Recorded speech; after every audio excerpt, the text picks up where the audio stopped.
خب اگر در حاجت خانه،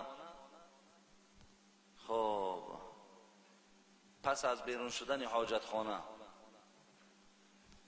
با کلوخ یا بومگ خود را تازه کرده و با آب مستحب نکرده، با آب طهارت دست و رو پای کرده نماز خوانی می شود؟ درست می شود برادر عزیز؟ اگر انسان وارد حاجت خانه شود و خودش را پاک سازد، خواه به هر یک نوعی که چی توالت دی بومگ باشد، چی قلوخ باشد، چی پخته کهنه باشد، چی لطه کهنه باشد، وقتی خودش پاک میکند آنچنان پاک میکند که دلش گواهی میتید که دیگر در مخرجای همه انسان چیزی از نجاست باقی نمانده است. دلش گواهی میتید.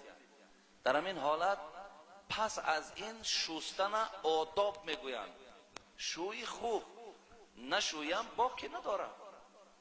ما فقط عادت کردگیم دادرای عزیز، فقط عادت کردگیم که بعد خودمان خوش کردن، پاک کردن حتمی با آب مستحب میکنیم، یعنی دل ما قرار نمیگیرد. و الا قانون شریعت این نیست. قانون شریعت بعد خوش کردن انسان اگر آبم نرساند در همون مخرجای خود ضرر و زیان ندارد. اساس دور کردن همون اثر نجاست های. نجاست دور شد، تمام خودش قاق شد، میتونه طهارت دستی رو کنه، مثلا باقی مانده اعضاهاش میشود. درست میشه دادارا؟ همین را خوب فهمین. چند بار من این را میگویم، با بعضی ها مثال تغییرات میدارن، بعضی ها عقل گرایی میکنن، او قم الله باشی و دلیل و حجت داری، از جات حاضر خیز گپ زدن بگیر. ولی چیزی نداری، گویم فکت نداری، دلیل نداری، چیزی گفتم گوش کن. نگو این چیزی نوی و با این فتوا را از کجا گرفتن؟ از کتاب گرفته. و من چیزی ندارم از خودم، یگان وحی برای من نمی آید، از یگان جای دیگر برای من یگان خبر نمی آید، کتاب میگد. شما میتونید کتاب مختصر، کتاب طهارت، باب استنجا را ببینید، خودتان تماشا کنید. و سخن کتاب برادر عزیز.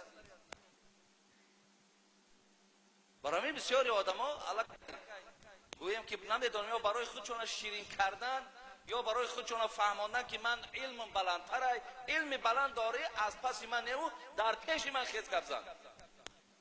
من هر یک مسئله را حاضر گپ میزنم، اگر تو مثال دلیل داری و حجت داری خیز از جا در مثال بین مردم هم گپ زن، من تو را قبول دارم. ولی وقتی نداری چیزی را و من نام کتاب گپ میزنم یا برای تو مسئله را بفهمانم، تو پیروی او شد. اگر وی غلط و خطا باشد، من در این مسئله گفتگی پیش خدا را جواب میگویم. برادر عزیز،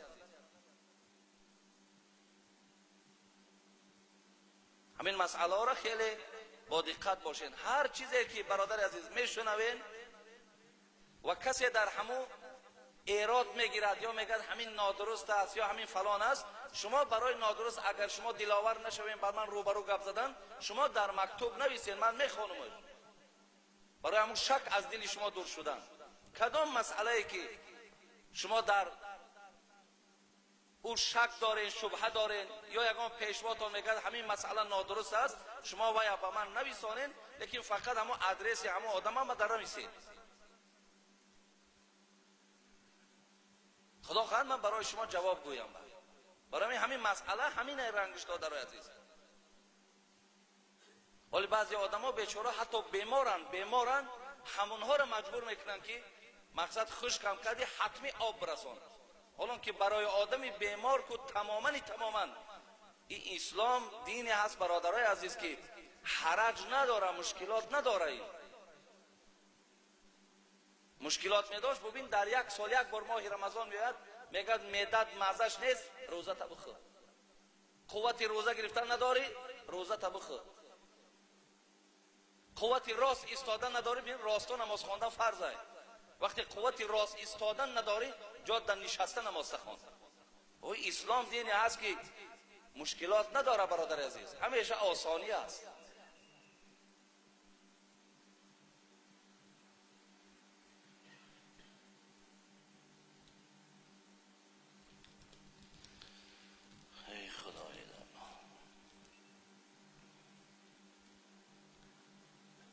السلام علیکم داملای عزیز و شیرین زبان حاجی میرزا.